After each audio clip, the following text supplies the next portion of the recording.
উপস্থিতিবৃন্দ, mobile court পরিচালনা কার্যকর, নিয়মিত এবং দৃশ্যমান করা প্রয়োজন। অনেকগুলো ক্ষেত্রে, আমি ক্ষেত্রগুলো যেহেতু আগে আলোচনা করেছি সেজন্য সেখানে আর গেলাম না।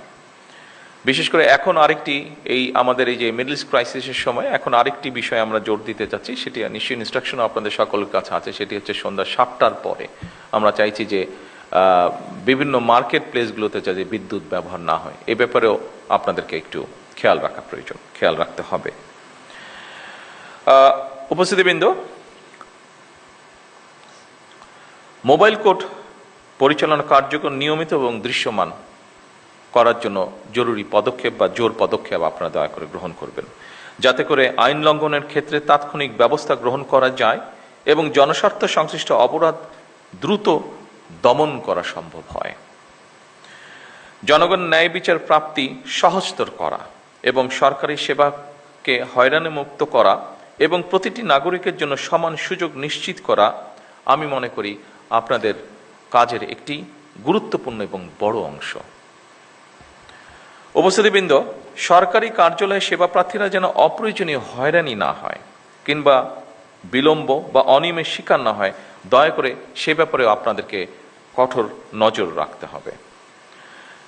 জনগণের যে কোনো ন্যায্য অভিযোগ গুরুত্ব সহকারে প্রতিকারের ব্যবস্থা দয়া করে আপনারা গ্রহণ করবেন। আইন শৃঙ্খলা পরিস্থিতি এবং মাদক নিয়ন্ত্রণ, সাম্প্রদায়িক সম্প্রীতি বজায় রাখা এবং বাল্য বিবাহ, নারী ও শিশু নির্যাতনের বিরুদ্ধে কঠোর ব্যবস্থা গ্রহণ করতে হবে, যেগুলো আপনাদের ক্যাপাসিটির মধ্যে আছে।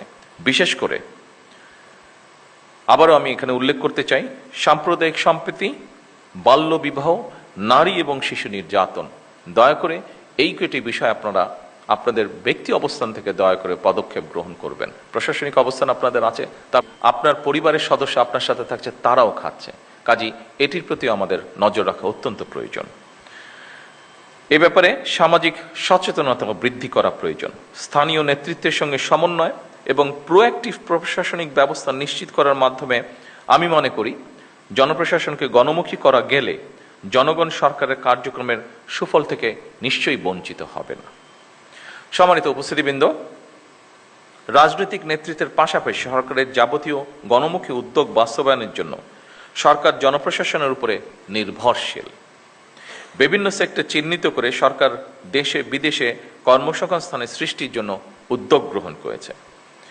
খুব সম্ভবত আমাদের নাটোরের ডিসি সাহেব বোধহয় এরকম কিছু একটা বলে গিয়েছেন ওনার বক্তব্যে। তরুণদের দক্ষতা উন্নয়ন, প্রশিক্ষণ, প্রযুক্তি নির্ভর কর্মসংস্থান, উদ্যোক্তা হিসাবে গড়ে তোলার জন্য আমাদের সবাইকেই এগিয়ে আসা প্রয়োজন। খেলাধুলা, সংস্কৃতি কর্মকাণ্ড এবং জনস্বার্থে স্বেচ্ছাসেবামূলক অংশগ্রহণের সুযোগ বৃদ্ধি করা প্রয়োজন। যেমন আপনারা এর ভিতরে একটি কাজ করছেন, সেটি হচ্ছে যে ক্লিনিংয়ের কাজ আপনারা করছেন আপনাদের স্ব এলাকায়, খাল খননের বিষয়টি আছে, এরকম অনেকগুলো বিষয় আছে। কয়েকটি বিষয় আমি বক্তব্যের বাইরে, আমার যে স্ক্রিপ্ট বক্তব্য আছে এটির বাইরে আমি চিন্তা করেছি আমি আপনাদের সাথে আলাপ করব। যেমন গতকাল যেরকম একটা অনুষ্ঠান হয়েছে, আপনি যদি আপনাদের এলাকায় শিক্ষা মন্ত্রণালয়, যে দায়িত্বে যারা আছেন, কালচারাল মিনিস্ট্রি যারা আছেন, এদের সাথে কথা বলে যদি আপনারা আপনাদের জেলাগুলোতে, উপজেলাগুলোতে ইউনিয়ন, স্কুল, কলেজের বাচ্চাদের মধ্যে বিভিন্ন রকম কম্পিটিশনগুলো যদি শুরু করতে পারেন, ডিবেট প্রতিযোগিতা হতে পারে, স্পোর্টস হতে পারে। কেন স্পোর্টস সব সময় শীতকাল আসলে হতে হবে?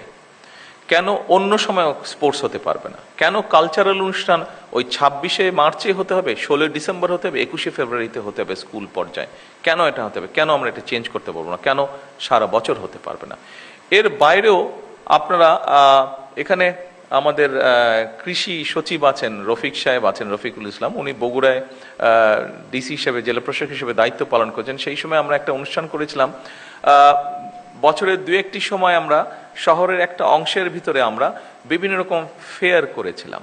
যেমন ধরেন মহিলারা বিভিন্ন জিনিস অনেকেই ঘরে বসে বানায়, সেটার একটা ডিসপ্লের মতন আমরা করেছিলাম, অর্থাৎ মিনা বাজার সর্ট অফ। কালচারাল অনুষ্ঠান হতে পারে, আমাদের শিল্পকলা একাডেমি আছে, মোটামুটি অনেক জেলাতেই আছে। যেই জেলাগুলোতে নেই সেখানে জেলা পরিষদের বিল্ডিং আছে, সেখানে অডিটোরিয়াম আছে। অর্থাৎ একটা সবসময় সারা বছরই কম বেশি সপ্তাহে যদি একটা অনুষ্ঠানও থাকে, তাহলে মানুষের যাবার জায়গা থাকে। আপনি এইগুলো কাজের মাধ্যমে আমরা যেটা দেখছি এখন, যে আমাদের তরুণ সমাজ বিভিন্ন অন্য বিষয় যেটা প্রত্যাশিত না, এরকম অনেক কিছুর সাথে ইনভলভ হয়ে যাচ্ছে তারা।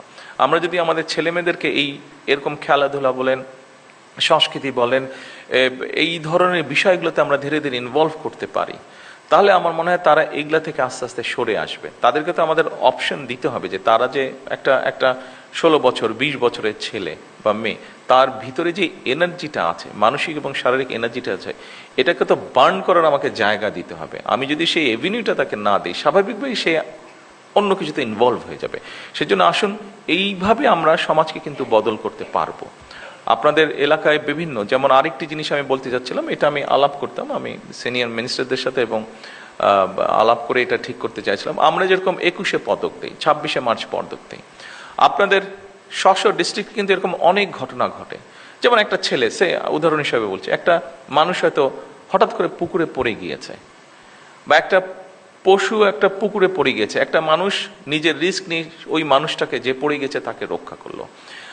একটা জীব পড়ে গিয়েছে, তাকে একটা মানুষ উদ্ধার করলো ওখান থেকে। অথবা ঝড়ে একটা গাছ পড়ে রাস্তা বন্ধ হয়ে গেছে, গ্রামের মানুষ হাঁটাচলা করতে পারছে না, কয়েকটা ছেলে মিলে সুন্দর করে গাছটাকে সরিয়ে রাস্তাটাকে আবার